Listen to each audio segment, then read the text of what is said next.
You're always like a rookie at this level, and then a rookie at this level, and a rookie at that level. And when people Yeah. first start out, one of the challenging aspects of them trying to secure capital is people saying you don't have experience in this. Like if you're doing their very first deal and they're looking for a property investor and money partner, well, they go, yeah, the numbers look great, but you don't have experience in this. Then they Mm. get to the level where they're going to be doing commercial, and yeah, but you don't have experience in this. So how did you counteract that? I think it is obviously a real challenge that when you have less experience, people might look at you as if, oh, well, why should I invest in you?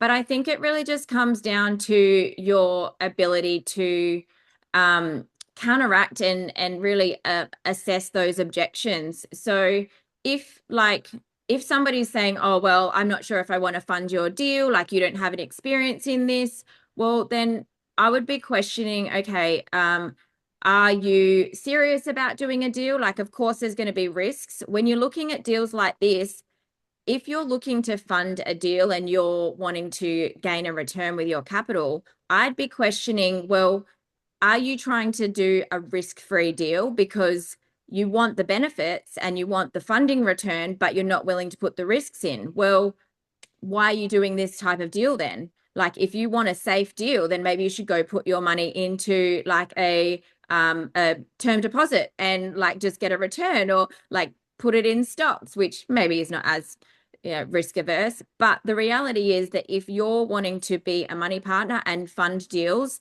no matter how secure that deal is, there is going to be risk. So I would be putting it back onto that person and saying, okay, well, if you're not willing to take on any risk, maybe you shouldn't be funding deals like this. The reality is everybody starts somewhere. And I think it's the other part of it, I think too, is that when you show confidence, when you know what you're talking about, you can explain how you got your numbers, you can explain how the project's going to work, you've put your contingencies in place. I think it's really a no-brainer. I mean, yeah, the market can move and things can change, but also, I mean, really just coming down to what is the project, I suppose, because for example, if you've got comparables for like properties that are already sold in that area, I mean, there's, there's contingencies there, there's risk that's averse, and you always have that contingency in place as well. So I think, yeah, at the end of the day, just be confident, go in there, show what you know, and eventually someone will give you a chance because at the end of the day, people will actually invest in people and less in the deals. And I think it also goes towards the fact that uh, no matter it depends on how confident you are. If you've done the numbers, if you've done your contingencies, your due diligence, and you're confident what you have, eventually there's enough people who would like to do a deal with you. And if this person doesn't do it and doesn't understand it or doesn't want to take the risk, somebody else would because they understand what you've gone through. They understand all the numbers that you've looked at, and you wouldn't have a shortage of potential joint ventures or partners.